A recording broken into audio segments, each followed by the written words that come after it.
Olá, seja muito bem-vindo ao melhor debate teológico da televisão brasileira. E hoje aqui no Vejam Só nós teremos um bate-papo super especial, uma temática que com certeza é muito familiar e muito conhecida de todos os evangélicos. Hoje nós vamos falar sobre a crucificação e com certeza você que nos acompanha já leu os textos que falam sobre o assunto, já ouviu muitos estudos, muitos sermões, já procurou livros que tratam sobre o tema.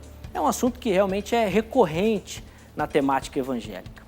Mas hoje, de forma especial, aqui no Vejam Só, nós vamos ter um bate-papo sobre alguns aspectos que talvez você nunca tenha parado para analisar. Inclusive, aspectos que o próprio texto bíblico ou não se aprofunda, não dando muitos detalhes, ou falando, mas acaba passando desapercebido. Às vezes a gente não dá muita atenção ou ainda não tem as devidas explicações para eles. Nós vamos falar sobre alguns aspectos médicos e científicos da crucificação. E talvez a primeira pergunta que a gente precisa fazer, e já é feita na verdade lá no nosso Facebook, é se hoje nós aguentaríamos assistir à crucificação de alguém. Porque esse não é um espetáculo bonito de ser visto. Inclusive a narrativa bíblica, quando apresenta ou introduz o assunto, ele coloca um cenário bem apocalíptico do episódio, provavelmente já dando a entender que não é uma situação muito bonita, mesmo naquele momento tendo uma representação muito significativa para o cristão. Para alguns até tratado como o ápice, não que na perspectiva de Deus a gente tenha algum momento que é mais importante ou não, mas o nosso olhar humano com certeza é um momento que fala muito aos nossos corações, que traduz de forma muito especial o amor de Deus para cada um de nós. E é nesse aspecto que nós vamos introduzir alguns conhecimentos médicos e científicos para aprofundarmos então o nosso conhecimento sobre esse tema, sobre a crucificação. Por isso fique ligado, que o Vejam Só de hoje está apenas começando.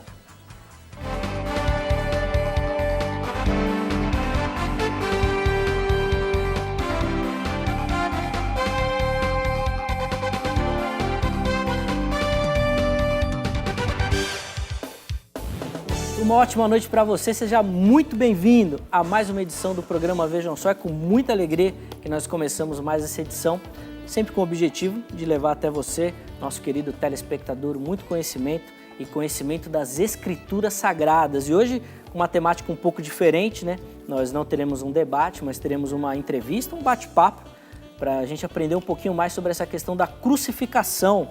É óbvio que tendo como perspectiva o texto bíblico, né, que onde tem ali narrado o episódio, mas nós vamos apresentar alguns aspectos científicos e médicos desse momento e com certeza vão trazer muito conhecimento para você que nos assiste. E eu também já estou preparando aqui a minha caneta e a minha folha aqui para as anotações, porque com certeza vai ser muito conhecimento nessa noite. Para isso, nós recebemos a visita do Dr. Leandro Bauer, da Igreja Batista Redenção. Dr. Leandro, seja muito bem-vindo. Uma ótima noite para o irmão, é uma alegria recebê-lo aqui no Vejam Só. Muito obrigado, é um prazer estar aqui com vocês. Muito bom. O Leandro que vai nos ajudar, né? Ele que será o nosso entrevistado, ele tem um material super bacana, no decorrer do programa nós vamos apresentar, inclusive, alguns slides para ilustrar, né, aquilo que o Dr. Leandro vai falar. E ele é um convidado muito especial que nos foi apresentado por um outro querido amigo que também nos visita nessa noite, que vai nos ajudar na condução dessa entrevista, pastor Marco Granconato, da Igreja Batista Redenção. Pastor Granconato, seja muito bem-vindo a mais uma edição do Vejam Só. E olha, acho que pela primeira vez o irmão vai sair ileso nas redes sociais dessa noite, hein? Ninguém vai ficar te perturbando lá. É possível que sim. Uma ótima noite, pastor. Obrigado, Eliezer. Muito obrigado, é uma alegria estar aqui com vocês novamente, participando aqui do Vejam Só com você, com o Dr. Leandro Bauer, que é um amigo de longa data, membro da minha igreja, né? Tem estado lá conosco ao longo de 12 anos já. Legal. Mas agora o Leandro mora nos Estados Unidos, onde ele exerce ali funções de uma grande empresa farmacêutica, como pesquisador e tudo mais, médico. E ele está aqui no Brasil para nos ajudar hoje aqui. E vai ser uma alegria participar desse bate-papo aqui com o Dr. Leandro, com você, sobre um tema tão importante como esse aí, a crucificação, e mais especificamente até, né, a crucificação de Jesus. Com certeza, vai ser muito bacana e o pastor Granconato agradece que ele vai ficar aliviado que dessa vez não tem polêmica. Não tem briga dessa vez, não tem briga. Não tem briga, muito bom. Antes da gente conversar um pouquinho mais com o Dr. Leandro, para ele se apresentar também, falar um pouquinho sobre o trabalho dele, a gente colocar ali as primeiras perguntas, vamos assistir a matéria que apresenta o nosso tema e com ela, então, a gente dá o start aí na edição dessa noite do programa Vejam Só. Acompanhe. Um grande terremoto, sepulcros abrindo, mortos ressuscitando, pedras sendo rachadas, todos nesse instante possuídos de grande temor, pois a cena era verdadeiramente assustadora. Esse relato, quase apocalíptico, você encontra nos evangelhos, bem no momento da crucificação de Cristo. Um momento muito assustador e sem beleza alguma. Falar da crucificação não é nada fácil. Momento de dor e tristeza, no lugar chamado caveira. Será que alguém hoje seria capaz de acompanhar esse momento de perto? Ali, parado aos pés da cruz? Será que aguentaríamos ver essa cena de verdade diante dos nossos olhos? Era uma morte dolorosa, lenta e de muita agonia. Você já parou para pensar em alguns aspectos médicos da crucificação? Como funcionava esse momento de dor e sofrimento? Hoje, aqui no Vejam Só, teremos a oportunidade de ter uma entrevista que irá nos esclarecer muitas situações sobre esse momento tão marcante para o cristianismo. Mesmo sendo uma hora de dor, angústia, sofrimento, tudo isso como uma resposta ao pecado da humanidade. Toda a dor do pecado sobre os ombros de Jesus. Exatamente por isso o sofrimento foi imenso. Fique ligado, iremos aprender muito na nossa entrevista de hoje, no Vejam Só, que já está no ar. Doutor Leandro, vamos começar aqui, na verdade, não com uma pergunta, mas com uma apresentação até, né, para quem está em casa, poder também conhecer o irmão e o trabalho que o irmão desenvolve, até sobre essa pesquisa também, né, como é que nasceu esse interesse, assim, de trabalhar com esses detalhes médicos da crucificação, porque isso realmente não é normal, né? Quando a gente pega os livros de teologia, a gente não para muito para analisar essas questões. Tá certo. Na verdade, essa palestra é uma palestra, ela nasceu como uma palestra dentro de um estudo que eu estava tendo, uma leitura pessoal da Carta de Filipenses. Eu estava lendo Filipenses, a hora que eu me deparei com o capítulo 2, versículo 8, e aí você encontra lá o versículo que Jesus, sendo encontrado em forma humana, humilhou-se a si mesmo e foi obediente até a morte. E aí o apóstolo Paulo, ao invés de colocar um ponto e terminar ali sendo obediente até a morte, ele põe uma vírgula e coloca e morte de cruz e ponto de exclamação. Então aquilo realmente me chamou a atenção. Ele quis chamar a atenção das pessoas que receberam aquela carta e eu entendi que eu também precisava conhecer um pouco melhor qual a intenção que o apóstolo Paulo quando escreveu aquela carta para a igreja em Filipos. E aí eu comecei a estudar, a levantar toda a literatura a respeito do assunto e acabou virando uma palestra que tem sido feita há mais de 10 anos. E agora nós temos a oportunidade de falar um pouco sobre esses assuntos. Muito legal, com certeza vai ser uma oportunidade única, porque é um assunto que realmente não é muito trabalhado. Doutor Leandro, eu vou fazer a pergunta ao irmão agora, que é a mesma pergunta que está no Facebook, na sequência eu vou convidar você de casa a participar também, que é sobre a crucificação em si. A gente vive hoje num momento onde é debatido muito a questão dos direitos humanos Sim. E tudo mais. Será que a nossa sociedade conseguiria assistir a essa cena da crucificação, assim como ela é narrada na Bíblia? A gente mostrou aí algumas imagens, que eu imagino que são bem superficiais, diante de estar de frente com esse momento.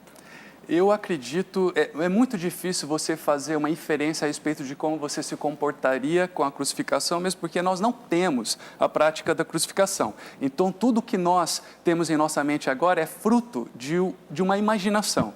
Então, nós imaginamos como deve ser a crucificação e aí nós respondemos se aguentaríamos ou não. Uma das intenções aqui é mostrar, dar um pouco mais de elementos áudio e visuais, porque quando a crucificação acontecia, ela era um fenômeno áudio, visual e olfativo.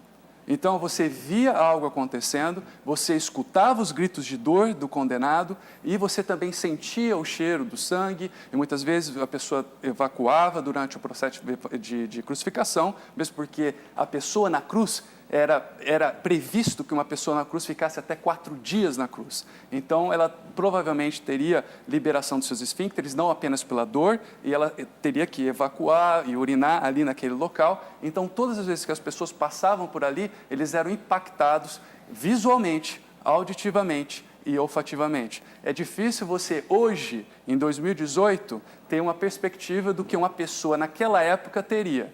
E é exatamente isso que o apóstolo Paulo faz, e morte de cruz. Certamente, quem recebeu aquela carta sabia o que era uma crucificação, não porque ouviu falar, eles viam a crucificação. Principalmente na cidade de Filipos, que era uma cidade romanizada e que adotava muito o estilo de vida romano, saber o que era uma crucificação e ter pessoas condenadas à crucificação era muito prevalente. Eles conheciam pessoas que foram crucificadas, talvez até pessoas, escravos deles, que foram crucificados.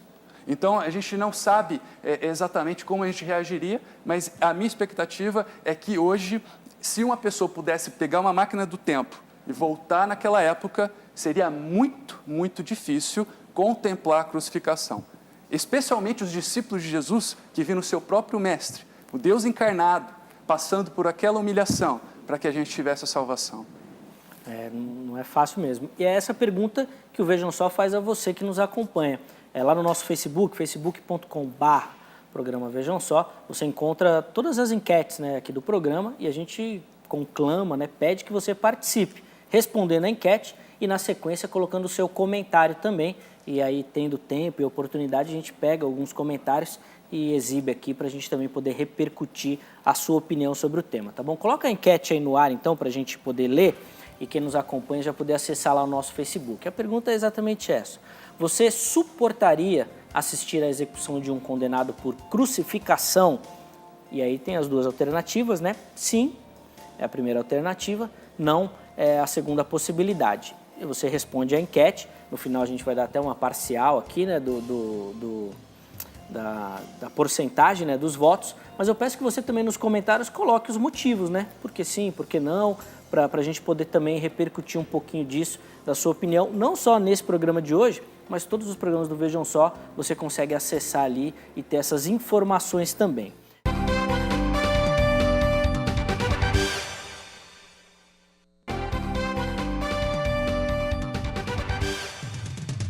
Muito bom, estamos de volta depois daquele intervalo que com certeza é o intervalo mais rápido da televisão brasileira.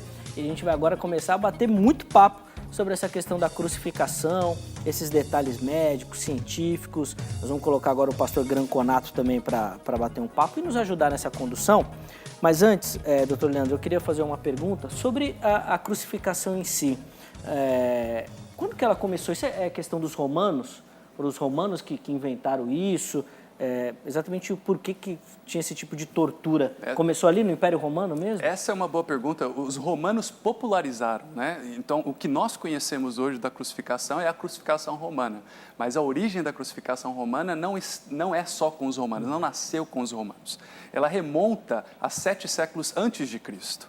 Então, ela começa com os assírios. Os assírios são conhecidos por maldade. Sim. Eles sabiam como executar. Treinavam elefantes para pisar a cabeça dos seus condenados. Eles faziam o crux, que era a própria crucificação, pendurar pessoas em madeiras, em estacas. Eles também faziam o decolacho, que é a própria decapitação. E eles também praticavam muito o cremacho, colocar uma pessoa em chamas. Isso que é muito comum naquela época. Aí, essa informação toda, 7 séculos antes de Cristo, ela é transferida para Alexandre o Grande. Alexandre o Grande é o primeiro imperador a realmente popularizar aquela prática da crucificação e concentrar mais na crucificação, o que ele faz em Cartago. A transferência dessa tecnologia, ela é feita de Cartago para os fenícios. E aí, dos fenícios, através das guerras púnicas, é que se transfere a tecnologia, o conhecimento da crucificação para os romanos. Os romanos, num período de 500 anos, vão aperfeiçoando a crucificação de tal forma a extrair a maior quantidade de sofrimento e dor de um condenado, até eles mesmos, com Constantino, abolirem aquilo no ano de 337. Ele tem o Edito de Milão, em 313, que é um edito de tolerância, mas ainda havia crucificação. E depois, um pouquinho mais para frente, 337, o Constantino não apenas abole a crucificação, mas ele ordena a veneração. Então, até aquele momento, os cristãos primitivos nem gostavam muito do sinal da cruz, né? A cruz, com uma maneira geral. Mas essa é a história. A guerra a guerra é um mecanismo muito eficiente de transferência de maldade. Nós destruímos conhecimentos. Os exércitos invasores vêm, destroem as bibliotecas, destroem o conhecimento científico, mas uma coisa que não é destruída são as técnicas de tortura, a maneira como a maldade se perpetua dentro da humanidade. E foi assim que a crucificação chegou até o Império Romano. Muito bom. Pastor Granconato, passar a palavra ao irmão para ajudar a gente aqui a participar um pouquinho também do bate-papo. Ok. Eu gostaria de perguntar para o doutor Leandro algo referente a um episódio bastante intrigante que aconteceu antes da crucificação de Jesus, mas que está relacionado, talvez, à noção de horror que o nosso Senhor tinha na sua humanidade, a noção de horror que ele tinha ligada a esse tipo de morte. E o texto que me vem à mente aqui, a que eu me refiro como algo bastante intrigante, é o texto de Lucas 22, 44, que diz que ele, estando em agonia, aqui no Getsemane, em face da proximidade, da iminência da crucificação, ele, estando em agonia, orava mais intensamente, e aí vem a parte intrigante, que nós cremos, é a palavra de Deus, é a verdade, mas muita gente pode falar, não, aqui a Bíblia exagerou, isso aqui é teatro, isso aqui é algo ilusório, é algo absurdo, isso não pode acontecer. O texto fala, e aconteceu que o seu suor se tornou como gotas de sangue caindo sobre a terra. É possível isso acontecer ou que aqui é um milagre que só aconteceu com Jesus? Aqui o autor bíblico, que é Lucas, inclusive um médico, né?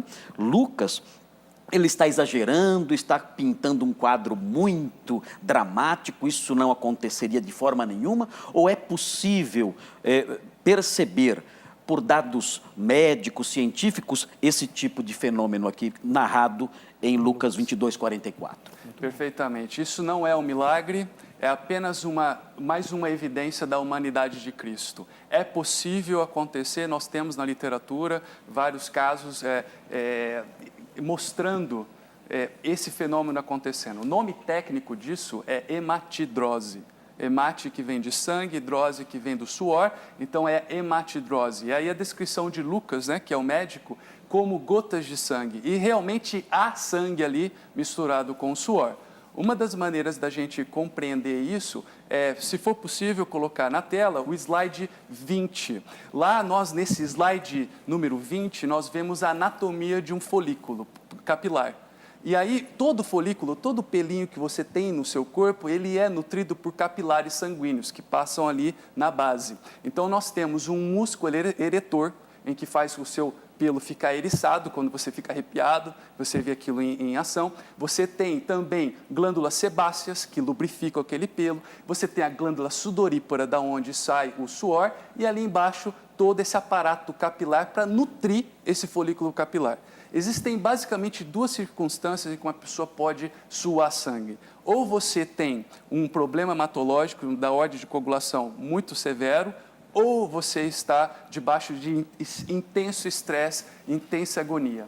Então, a gente consegue até observar agora, doutor Leandro, o slide está na tela aí, eu acho que o irmão agora consegue explicar, ilustrando, né? Exatamente. Então, o que nós temos aí na tela, e o espectador pode ver, é um folículo capilar, você está vendo uma visão microscópica. Ali na figura de cima você vê os capilares sanguíneos passando, e em momentos de intenso estresse, esses capilares podem se romper.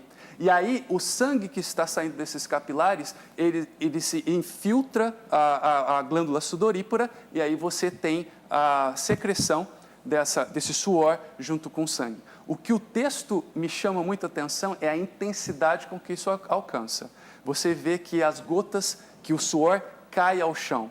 Jesus estava vestido, obviamente um pouco desse suor foi absorvido pela própria roupa, mas foi tão profusa o seu sofrimento e a sua transpiração de sangue, que ali, provavelmente numa atitude de oração, talvez inclinado um pouco para frente, aquele suor caiu sobre a terra e não foi absorvido pela sua vestimenta. Então, é isso que nós temos acontecendo naquele momento. Muito bom.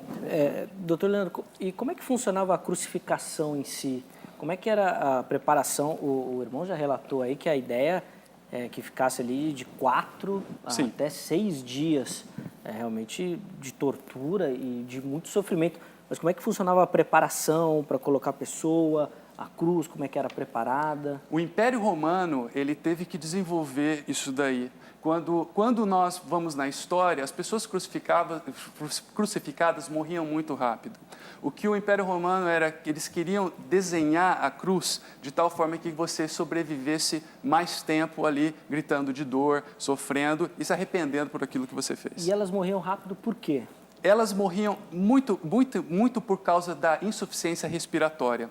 Elas com os braços ali elevados e pendurados, sem nenhum tipo de apoio, isso faria com que a associação da perda sanguínea que eles tinham feito por causa do próprio açoitamento muito severo e a dificuldade em respirar porque os braços estavam presos e o corpo pendendo para baixo, isso daria um grau de insuficiência respiratória muito alta. Inclusive, houve experimentos mostrando sobre isso, mostrando esse efeito de insuficiência respiratória. Um dos experimentos mais conhecidos é o experimento de Mulder.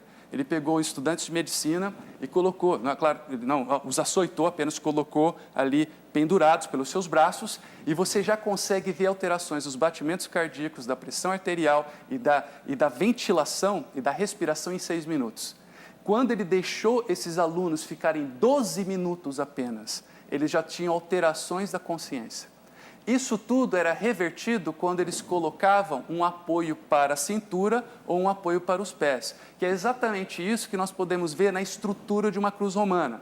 Se nós pudermos colocar e projetar para os espectadores o slide 15, vocês vão ver exatamente o que um carpinteiro da época deveria construir para o Império Romano. Nós temos a haste vertical chamada simplex, e nós temos aquela haste horizontal chamada patibulum. A parte simplex e a parte horizontal juntas dá em torno de 130 quilos. Era uma estrutura muito pesada. Lá em cima eles colocavam títulos, que é exatamente o que Jesus, rei dos judeus, qual foi o seu crime. Embaixo há dois curiosos componentes. Um é a sedícula, que é para a região dos quadris, e a outra é o supedâneo, onde você coloca o apoio para os pés. O fato de existir esses componentes na cruz, no slide 15, você vê exatamente o que está acontecendo ali. O condenado poderia, quando estivesse já agonizando em insuficiência respiratória, ele poderia se apoiar sobre a sedícula e também sobre o supedâneo com seus pés para que ele pudesse respirar melhor. Não é por acaso que o crurifágio, que é exatamente o que fizeram com os 2 ladrões, quebrar as pernas, foi feito para que acelerasse a morte desses condenados. Porque aí eles não poderiam usar mais o efeito do supedâneo. Então, essa é a estrutura que você tem, a cruz humilis. Existiam vários tipos de cruzes no Império Romano. Existia uma cruz decussata, que ela é uma cruz em X, menos conhecida. A cruz latina, que é essa que nós conhecemos. A cruz latina, ela tinha 2 tipos de altura. Ela poderia ser uma cruz mais baixa. Para quem está nos assistindo em casa, é só você olhar para o batente da sua porta. Tem 2,10 metros. Ela mais ou menos, o rosto do condenado estaria um pouquinho para cima do batente da porta. E havia também um outro tipo de cruz, que era a cruz sublimis, que é, em latim, uma cruz alta, que provavelmente foi a que Jesus foi colocado, porque nós temos evidências de que a esponja com vinagre foi levada até a sua boca com uma vara. Então, provavelmente não era baixa a cruz de Jesus, a cruz sublimis. E existe também a cruz em T. Quando você vai nas pinturas renascentistas da era medieval, você vai encontrar a cruz latina e a cruz em T aparecendo ali concomitantemente. Mas a mais praticada era a cruz latina, como nós conhecemos, que as pessoas têm crucifixos e nós vemos por aí.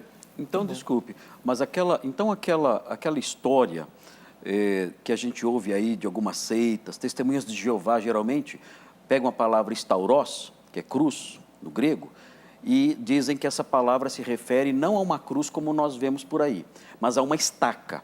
e insistem nisso, dizendo que Jesus foi crucificado numa estaca.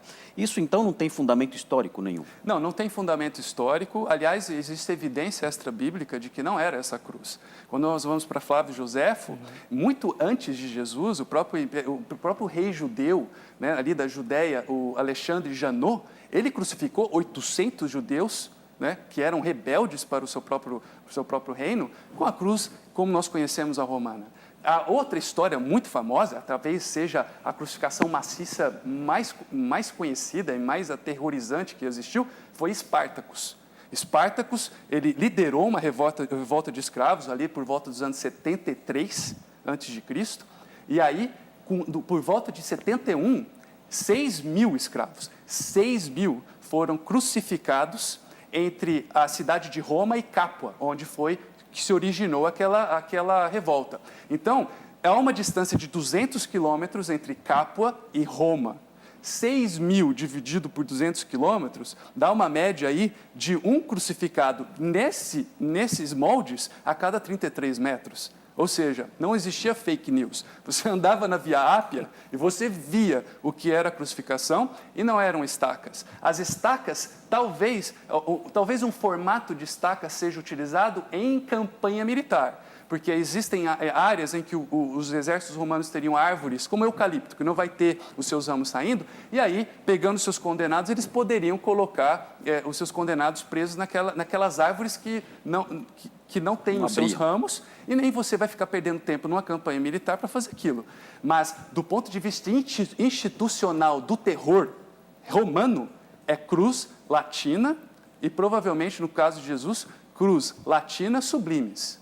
É provavelmente isso que aconteceu ali. Que é cruz mesmo. É cruz, exatamente. Os dois componentes e ali 130 quilos. Essa ideia, esse conceito de uma mão para cima, com uma estaca, eu já vi algumas figuras assim, realmente elas margeiam aquilo que nós encontramos na evidência arqueológica e na evidência até histórica. Muito bom. A cruz sublimes, ela tinha que altura? A outra tinha 2,10 e a sublime? Ali você pode pôr mais pelo menos 1 metro, 1,5 metro para cima. Na verdade, a cruz, você vai ter a cruz sublimes, ela pode ser usada inclusive para realçar, por exemplo, um líder. Quando o Império Romano executava em massa, ele talvez colocaria os soldados em cruz humilis e ele colocaria o seu líder numa cruz sublimes. Uns 3 metros de altura. Exatamente, para que as pessoas vissem o que aconteceu com o seu líder. Então, eles colocavam em evidência. Algo que acontecia, inclusive, no empalamento. Empalamento era algo que matava as pessoas, eles injetavam um cabo de madeira pela região anal, até sair pela boca, e eles tinham diferentes tamanhos dessa madeira. E eles geralmente deixavam o empalamento para o seu líder, o cabo maior, para que ele ficasse em evidência. E assim que outros povos viessem, quem fez muito isso foi Vlad Tepes Drácula, né? Ali na Romênia, para conter os turcos. Ele geralmente colocava o líder empalado na estaca maior, a mais sublime. As humilhes ficariam para os seus soldados. Muito bom. E como é que funcionava, doutor, para prender a pessoa ali na cruz?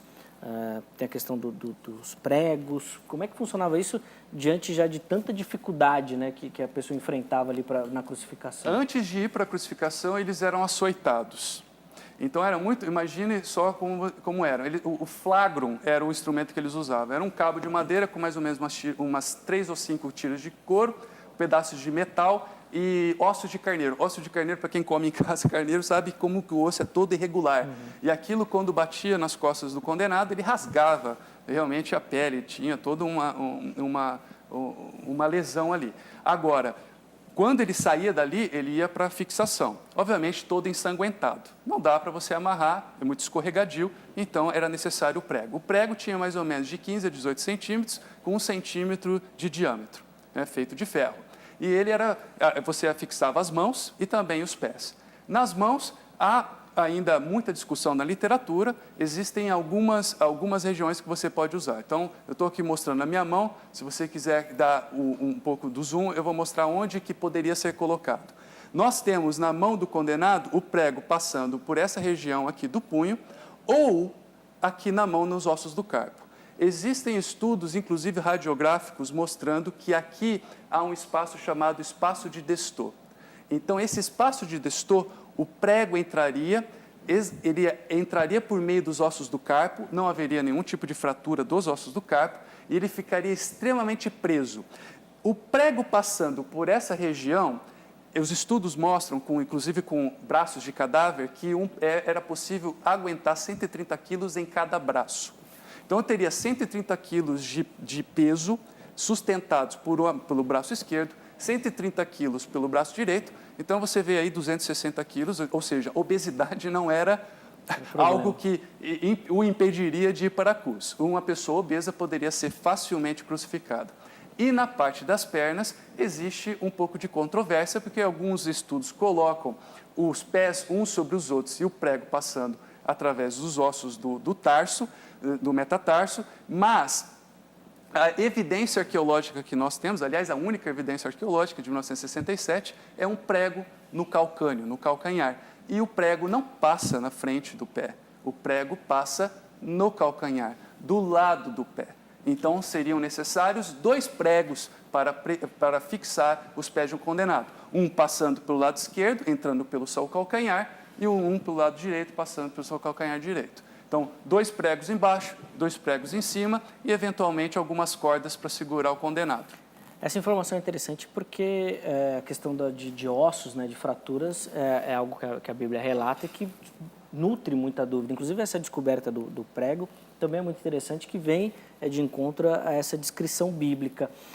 Mas os romanos tinham que ter muito conhecimento, quem fosse fazer, porque tem o ponto exato, né? Se errar, além de ter algum problema na pessoa, não vai dar o sofrimento que eles queriam que acometesse a pessoa. Imagine se você trabalhasse lá por Império Romano, e aí você estava lá cuidando da... Você errar, você que vai crucificado. Imagine os 6 mil escravos de Espartacus. Bem, se você for um estagiário, eu acho que no 500, acho que você já pegou o jeito certo de fazer a crucificação. Você ia ter toda a possibilidade do mundo de testar o prego em todas as partes do braço e ver o que... Olha, eu preguei, ele caiu. Eu preguei, ele ficou. Então, eu acho que na tentativa e erro, isso era passado. Eu acho que era muito natural e muito...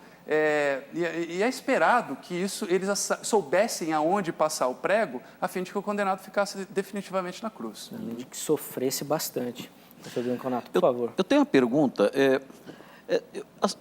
Essas perguntas que estou fazendo são relacionadas à inerrância bíblica. Porque muita gente fala que o relato bíblico é inverossímil, que essas coisas não aconteceram porque o escritor bíblico quis pintar ali um quadro bem horrível e inventou coisas que não aconteciam. A minha pergunta, então, é relacionada a um episódio que é muito conhecido e que algumas pessoas dizem, não, isso aí não existe, que está em João 19, versículo 34, que fala: mas um dos soldados lhe abriu o lado com uma lança e logo saiu sangue e água. E aí vem depois os pais da igreja interpretando isso simbolicamente, a água era símbolo do batismo e o sangue era símbolo da Eucaristia e outras coisas assim, porque isso na realidade foi um evento sobrenatural e tudo mais, a história não pode comprovar isso, não é um evento histórico. É algo simbólico, o texto tem que ser interpretado de modo alegórico, enfim. Há possibilidade de explicar isso do ponto de vista médico, sair sangue e água do lado de Jesus ali crucificado? Exatamente. Os pais da igreja poderiam ter auxílio de algum médico e colocar o sangue ali para coagular e eles teriam a ideia de o que aconteceu. Esse trecho de João é fantástico, porque João não era médico, era um pescador, não tinha formação científica, e ele, então, descreve o que ele viu. E o que ele descreve é exatamente a ordem das densidades de um sangue coagulado. Calma, vamos entender o que está acontecendo. Se a gente puder apresentar para o espectador o slide 49, vocês vão ver. Se eu pegar aqui, por exemplo, do pastor Eliezer, ele falou, eu quero doar um pouquinho de sangue. Nós colocarmos o sangue do pastor Eliezer aqui nesse copo. O que vai acontecer depois de alguns minutos? O seu sangue vai coagular. A parte de baixo, que é a parte vermelha, a parte do sangue, que é mais densa, vai ficar na parte de baixo. Aí vai ter uma fina camada entre a parte vermelha que é onde ficam os leucócitos, as células brancas. E acima você vai ter o soro sanguíneo. Aqui você está vendo na imagem um soro meio amarelinho. É exatamente o que acontece se você fosse, por exemplo, agora comer uma feijoada. Comer uma feijoada, daqui 1 hora eu tiro o seu sangue e ponho para coagular. Como o seu soro vai estar cheio de lípidos, cheio de gordura, ele vai ficar meio amarelinho. Mas Jesus, desde em que ele foi capturado até a sua crucificação, nós temos um período prolongado de jejum, 18 horas aproximadamente.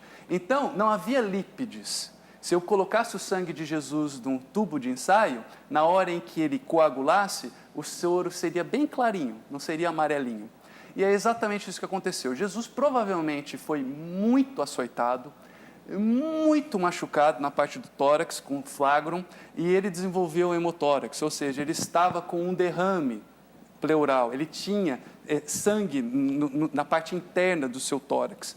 E quando aqueles soldados que eram profissionais da morte sabiam exatamente quem morria e quem não morria, quando eles falaram, vamos fazer só uma constatação, e pegaram a lança e o lancetaram do lado, aqui do lado do tórax de Jesus, não sabíamos se é esquerda ou direita, mas isso é irrelevante, porque quando alguém era açoitado, ela era açoitada pelo lado direito e o lado esquerdo. O nome dessas pessoas eram liquitores, liquitor direito e liquitor esquerdo.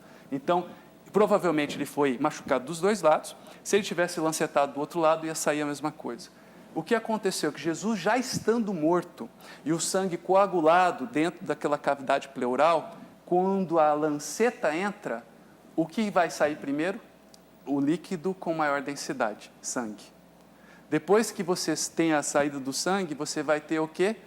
A coluna de soro saindo. Como ele estava em jejum há muito tempo, muito parecido com água. Então, o que João descreveu foi exatamente a saída daqueles líquidos por suas ordens de densidade, pela ordem de densidade daqueles líquidos. Ou seja, o sangue com maior densidade sai primeiro e o soro com menor densidade sai depois. E João não conseguiria dar essa descrição técnica porque ele não tinha esse conhecimento. Então, o que ele viu... Ele descreveu, sangue e água. exatamente. Então, até a ordem das palavras no texto bíblico mostram a inerrância. O texto bíblico mostra que ele respeita até as densidades de um sangue coagulado. É isso que a gente vê aqui na passagem de João. Então, a Bíblia está certa. Completamente. Como sempre, né? Como sempre, exatamente. Muito bom. Ó, a gente vai precisar fazer uma rápida parada para mais um intervalo, mas na sequência tem mais bate-papo aqui, eu tenho certeza que com muito mais conhecimento para você que nos assiste.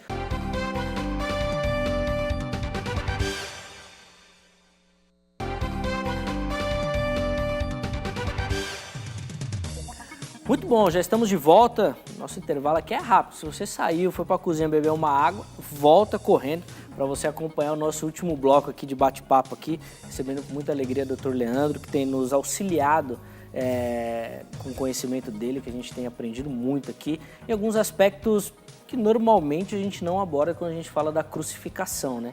Aspectos médicos e científicos. Recebendo também o pastor Marco Granconato, que tem nos ajudado aqui nessa entrevista. Os dois já são amigos, já se conhecem. O pastor Dr. Leandro é membro da Igreja Batista Redenção também.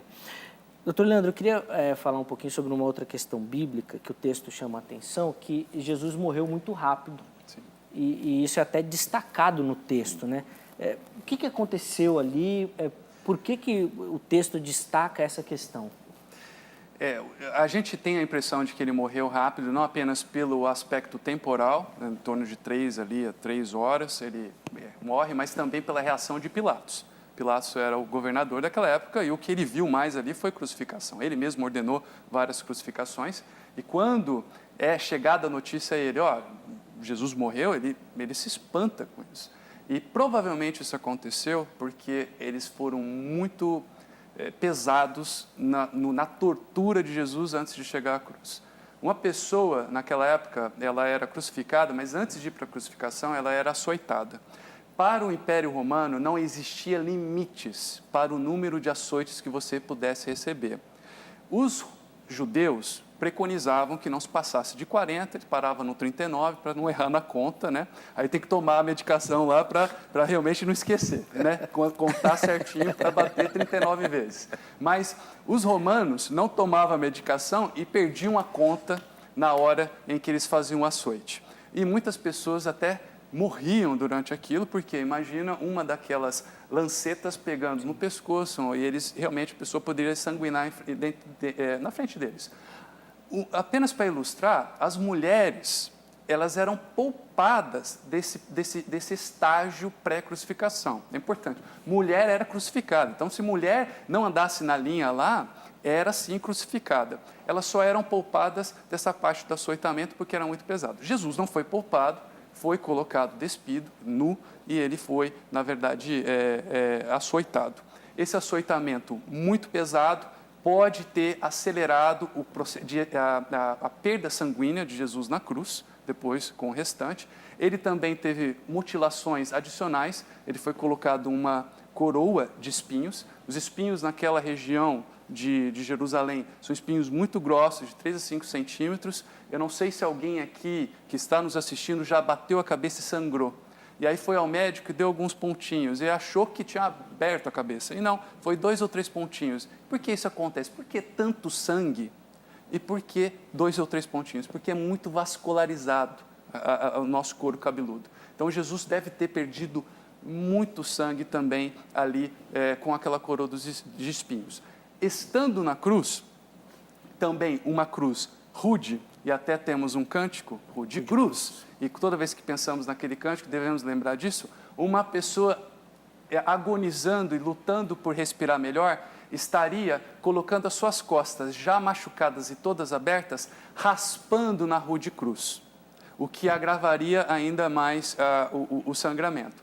Então, provavelmente, Jesus, uma das causas de morte que se aventa a respeito principalmente pela proximidade da crucificação e a morte, pelo tempo muito curto, aventa-se que ele tenha tido um choque hipovolêmico e insuficiência respiratória acontecendo ao mesmo tempo. Mas há outras teorias, como trombose venosa com tromboembolismo pulmonar, insuficiência renal aguda, há uma ruptura cardíaca, há uma série de outras teorias, mas essa hipótese de choque hipovolêmico com insuficiência respiratória provavelmente é o que deve ter acontecido com Jesus. Bom, pastor Granconato, por favor.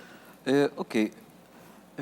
Doutor Leandro, existe aqui um detalhezinho no Evangelho de Marcos, os outros evangelistas também dizem isso, falam sobre isso, que mencionam aqui, no caso do Evangelho de Marcos, no capítulo 15, versículos 42 e seguintes, o texto fala que José de Arimateia, ilustre membro do Sinédrio, que esperava o reino de Deus, dirigiu-se resolutamente a Pilatos e pediu o corpo de Jesus. Então parece que alguém influente foi lá e pediu autorização para retirar o corpo de Jesus da cruz. Isso não era automaticamente autorizado? Se o cadáver está lá, os parentes não poderiam chegar, remover, levar embora. Tinha que haver autorização aqui, no caso do próprio procurador romano aqui, para remoção do corpo. Se não era assim, o que acontecia com o corpo? O corpo ficava lá, pendurado na cruz? Como que era isso? Como era o pós-morte de um crucificado? Exatamente. Esse é um aspecto muito importante. A crucificação, ela é a institucionalização do terror pelo Império Romano. É o melhor método para a humilhação de uma pessoa. A humilhação, ela deve começar desde o açoitamento, a pessoa era despida, era cuspida e ela era humilhada naquele percurso. Se a gente pensar em todo o caminho que Jesus fez, do seu julgamento até a crucificação, dá em torno de 4 quilômetros, e só a parte do Gólgota, 800 metros. Então, imagina você carregando aquela cruz por 800 metros, numa subida ali para onde seria o Gólgota, onde se pensa ser o Gólgota hoje, né? Então, o que nós temos é que há uma rota de humilhação, e não seria diferente a humilhação pós-mortem. Então, o que acontece? Os corpos, eles eram jogados da cruz para fora.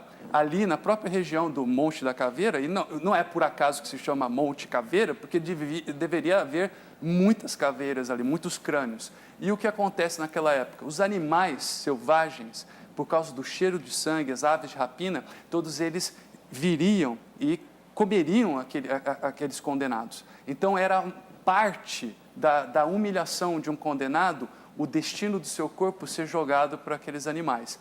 Tanto que é muito difícil encontrar evidência arqueológica de um crucificado, que a gente tem um calcanhar que foi encontrado de um judeu que teve esse privilégio de ser sepultado com essas honras, e o prego não saiu, porque até o prego era reciclado.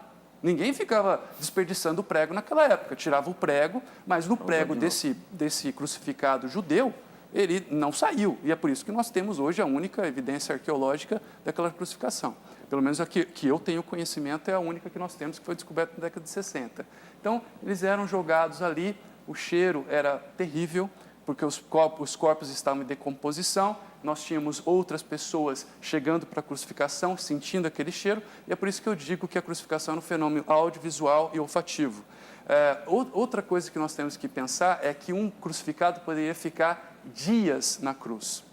E aí, todo mundo ali diante da cruz vai para casa, ter o seu jantar, vai dormir, mas o crucificado fica ali. E os animais à noite começam a devorar, principalmente as cruzes mais baixas, já poderiam começar a comer aquelas pessoas vivas, né?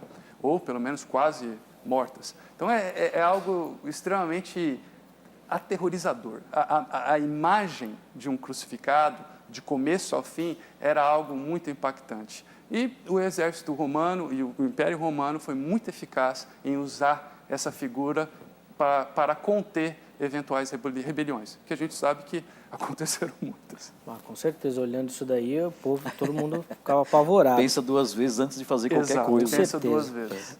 Doutor Leandro, e aí talvez até o pastor Granconato possa auxiliar nessa resposta também, Deus. Porque a questão da crucificação, ela é muito relacionada com o amor de Deus. Então, quando a gente fala isso, né, da cruz, da imagem da cruz, ela vem muito relacionada com o amor. E o Kuyper, no livro A Obra do Espírito Santo, ele inclusive relaciona isso, que o amor de Deus que é irresistível, que seria exatamente essa cena da cruz. Mas sim, o quadro que a gente está pintando aqui é horrendo. Ele não bom, pelo menos imaginando aqui, né, na nossa simplicidade, né, que não tem como fazer, é uma cena horrível. Foge completamente dessa questão de amor ali, não tem como você juntar as duas questões.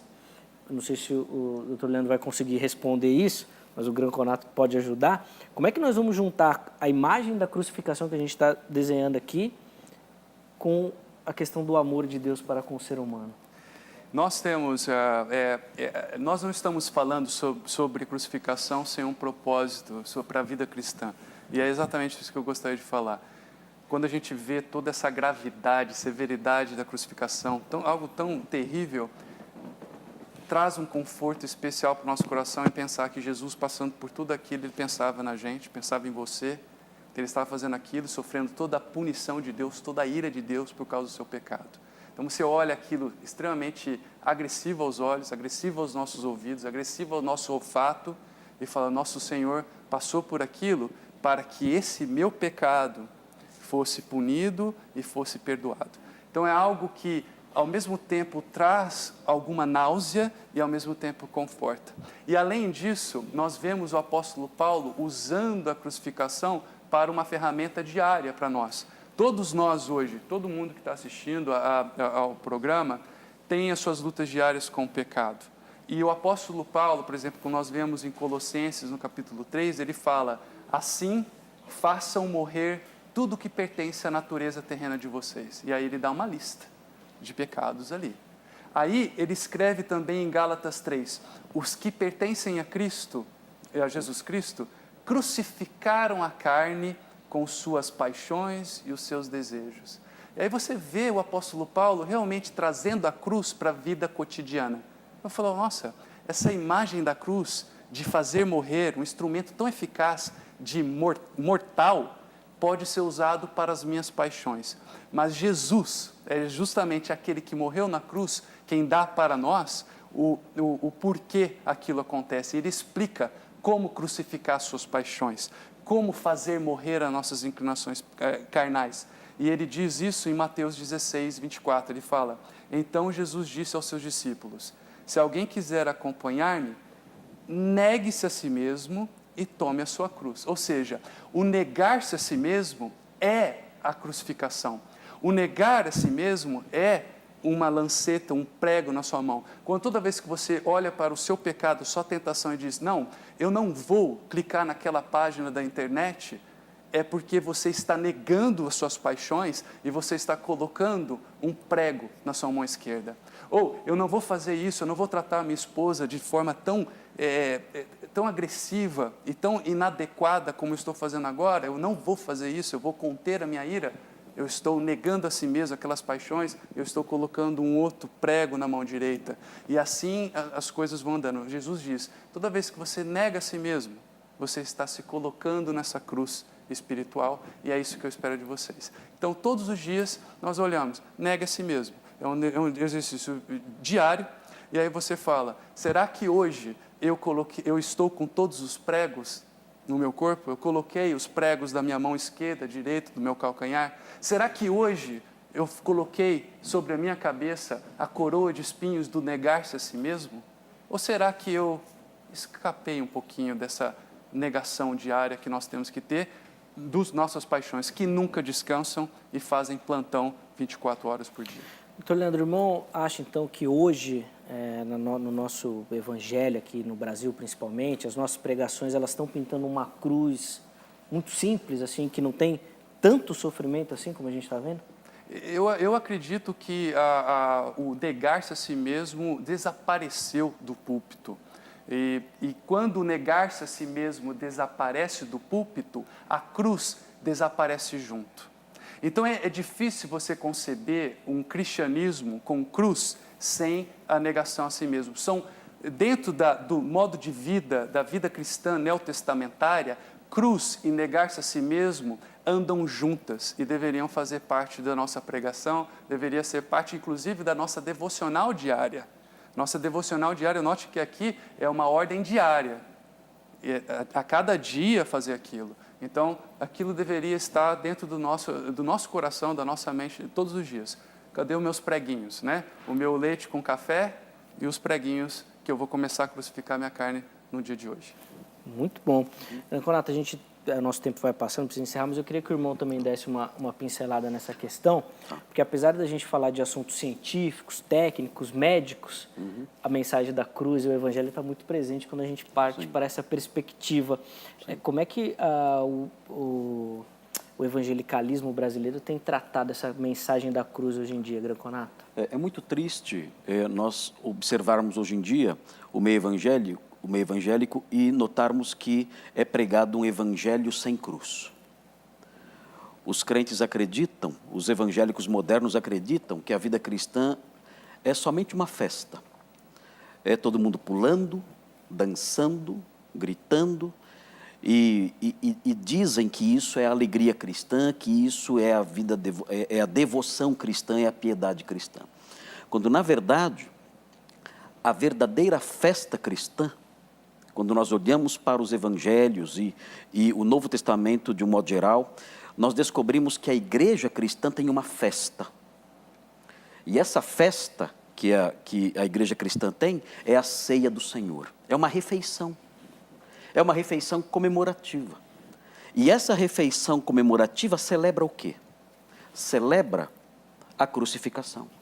Isto é o meu corpo, este é o meu sangue derramado em favor de vós.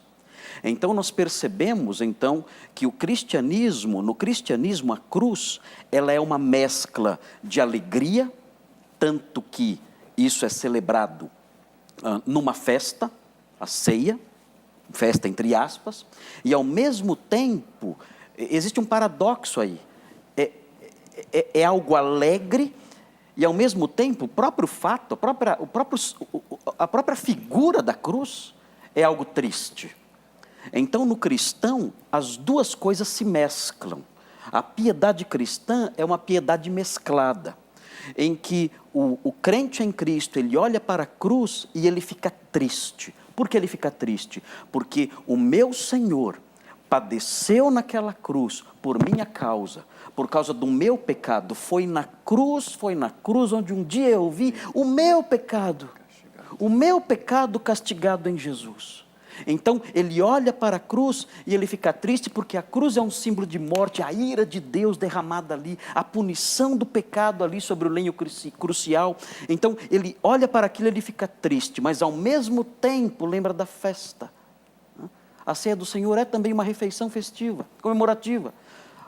Aquela cruz também representa perdão. E aí ele se alegra. E assim a vida cristã caminha, não em arroubos de loucura, em que as pessoas saem rodopiando, gritando, rolando, dando gargalhada como loucos por aí, como nós vemos hoje em dia no meio evangélico. Não. O cristão é um homem equilibrado. A piedade cristã é equilibrada, é sensata. Por quê? Porque existe essa mescla de alegria e tristeza. Ele não é dominado pela tristeza e não é levado a uma alegria insana, amalucada.